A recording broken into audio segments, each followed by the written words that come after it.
안녕하십니까. 안락교회 이선영 목사입니다.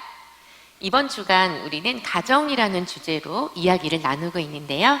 오늘은 저와 함께 가정이라는 주제를 성사학적인 관점으로 한번 살펴보기로 하겠습니다. 그럼 시작합니다.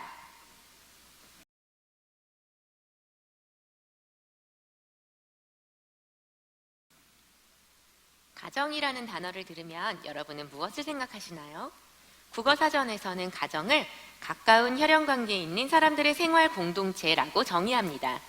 구약성경의 첫 번째 책인 창세기에서 하나님은 돕는 배필이 필요한 아담을 위해 하와를 짝지어 주십니다. 아담과 하와는 자녀를 낳아 가정을 이루게 되지요. 구약성경 안에서 누가 누구를 낳는 기록, 즉 계보는 매우 세세히 설명되며 양적인 부분에서도 꽤 많은 비중을 차지합니다. 그리고 구약성경의 마지막 책인 말라기에는 이렇게 부부를 만드신 이유를 경건한 자손을 얻고자 하심이라고 말씀합니다. 성경은 부부에서 시작해 자녀가 생기면서 거룩한 가정을 완성해가는 것, 그리고 그 가정이 확장되어가는 것이 중요하다고 말씀합니다. 성경이 말하는 이상적인 가정은 조부모, 부모, 그리고 자녀에 이르는 3대로 구성됩니다. 그래서 하나님은 늘 아브라함의 하나님, 이삭의 하나님, 야곱의 하나님이라고 일컬어 주시죠. 그리고 하나님은 이러한 가정 안에서 부모가 자녀를 교육해서 자녀가 영적으로 성장하도록 하셨고, 성장한 자녀들이 그들의 부모가 했던 것처럼 다음 세대를 똑같이 가르치는 것을 원하셨습니다. 하지만 우리는 이상적인 사회에 살고 있지 않습니다. 가족 구성원 모두가 하나님께서 뜻하신 일을 행하는 이상적인 세대만 존재하는 것도 아닙니다. 여러 가지 사정으로 불가피하게 홀로 자녀를 키우는 한부모 가정이 많이 있으며 또 그 이외에도 다양한 가족의 형태가 많습니다. 성경은 다양한 가정 모델에서 이루어지는 신앙 양육의 예들을 보여줍니다. 말씀과 신앙이 계승되는 가장 전통적인 방식은 아브라함, 이삭, 야곱에서 보이는 것처럼 아버지, 아들, 그리고 손자에게로 이어지는 경우입니다. 사촌 동생인 에스더를 가르쳤던 모르드게는 경건한 아버지나 어머니가 없는 경우의 예를 보여줍니다. 바울과 디도와의 관계처럼 영적인 입양을 통해서 신앙으로 양육하는 예도 있습니다. 디모데와 그의 신실한 어머니 유니게는 한부모가 어떻게 영적으로 영향력을 끼쳤는지 보여줍니다.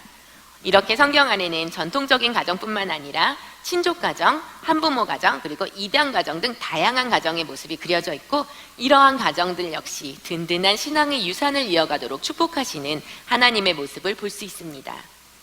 이렇듯 하나님은 한 세대에서 다음 세대로 믿음을 전수하기를 원하시며 성경에 기초한 믿음을 전수하는 일을 중요하게 여기십니다. 그리고 하나님은 우리 한 사람 한 사람을 사용하셔서 가족 가운데 누군가에게 영향을 주기를 원하십니다. 그 가족은 혈연관계로 맺어질 수도 있고 우정관계이거나 입양된 경우일 수도 있습니다. 하나님은 어떤 형태의 가정이든 모든 가정을 창조 때에 의도하셨던 모습으로 회복하기를 원하시며 그 일에 우리가 동참하기를 원하십니다. 그렇다면 우리가 가정 안에서 전수하고 영향을 미쳐야 할 성경에 기초한 믿음이란 무엇인지 살펴볼 필요가 있겠죠. 출애굽기에서는 하나님께서 400년 동안 이집트의 노예로 있던 히브리 백성들의 외침을 들으셨다고 말합니다. 하나님은 선택하신 히브리 백성들을 사랑하셨습니다. 그리고 종종 그들을 자신의 자녀라고 부르셨습니다. 또한 출애굽기 19장은 하나님과 히브리 민족들의 결혼식과 같습니다. 하나님은 마치 결혼하듯이 그분의 백성과 언약을 세우셨습니다. 이스라엘 백성들은 하나님을 사랑하는 마음으로 하나님의 가르침을 지키겠다고 서약했고 스스로 정결하고 깨끗하게 해서 결혼 신방을 꾸몄습니다. 이스라엘 백성들은 하나님의 위대함을 기억했고 하나님의 하나님 되심을 인정했습니다. 이러한 이스라엘 백성에게 하나님은 창세기에서 신명기에 이르는 성경의 첫 5권에서 여러 세대에 걸쳐 잘 전수해야 할 문화로 하나님이 원하시는 삶의 방식을 분명하게 보여주셨습니다. 이런 하나님의 계획은 신명기 6장 4절에서 9절 말씀에 잘 나타나 있습니다. 신명기 6장 4절에서 9절 말씀을 함께 읽어보겠습니다. 이스라엘아 들으라. 우리 하나님 여호와는 오직 유일한 여호와이시니 너는 마음을 다하고 뜻을 다하고 힘을 다하여 내 하나님 여호와를 사랑하라. 오늘 내가 내게 명한 이 말씀을 너는 마음에 새기고 내 자녀에게 부지런히 가르치며 집에 앉았을 때에든지 길을 갈 때에든지 누워있을 때에든지 일어날 때에든지 이 말씀을 강론할 것이며 너는 또 그것을 내 손목에 매어 기호를 삼으며 내 미간에 붙여 표로 삼고 또 내 집 문설주와 바깥문에 기록할지니라. 아멘. 이 말씀 속에는 매일의 일상에서 한 세대가 다음 세대로 믿음을 전수하는 놀라운 방식이 들어있습니다. 어른 세대는 자기 존재의 모든 것을 다해서 하나님을 사랑하고 그들의 삶을 통해 다음 세대들이 무엇을 배워야 할지 그대로 드러냅니다. 이 계획의 두 번째 부분에서는 부모 세대가 일상적인 삶, 즉 집에 앉아있을 때나 길을 갈 때나 혹은 잠자리에 들 때나 일어날 때 언제든지 하나님의 말씀을 자녀 세대에게 가르치는 일과 관련이 있습니다.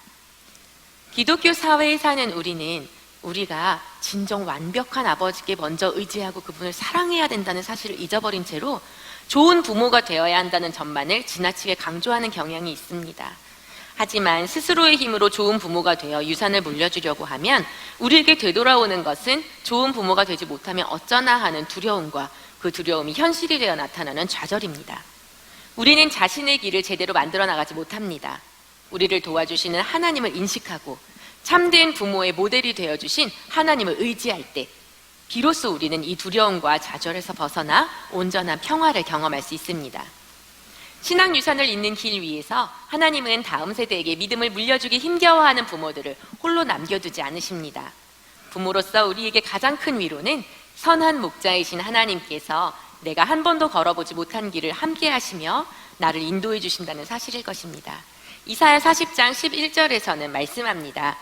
그는 목자같이 양떼를 먹이시며 어린 양을 그 팔로 모아 품에 안으시며 젖먹이는 암컷들을 온순히 인도하시리로다. 아멘.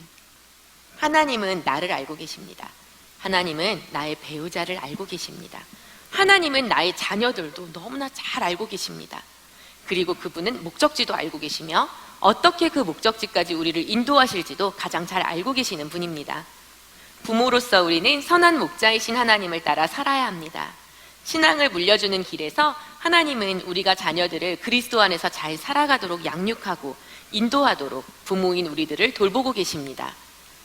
하나님은 가장 완벽한 안내자이시며 가정 안에서 신앙생활을 이끌어 나가는 사람은 누구든지 자신이 결코 혼자가 아니라는 사실 속에서 엄청난 위로를 얻을 수 있습니다.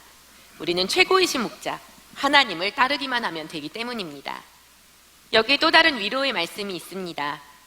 영접하는 자, 곧 그 이름을 믿는 자들에게는 하나님의 자녀가 되는 권세를 주셨으니 이는 혈통으로나 육정으로나 사람의 뜻으로 나지 아니하고 오직 하나님께로부터 난 자들이니라.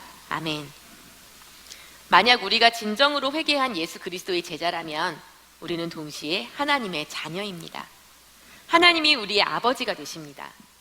자녀들을 믿음으로 인도하기 전에 먼저 하나님이 나의 아버지시라는 사실을 깨닫는 것은 부모에게 매우 중요합니다.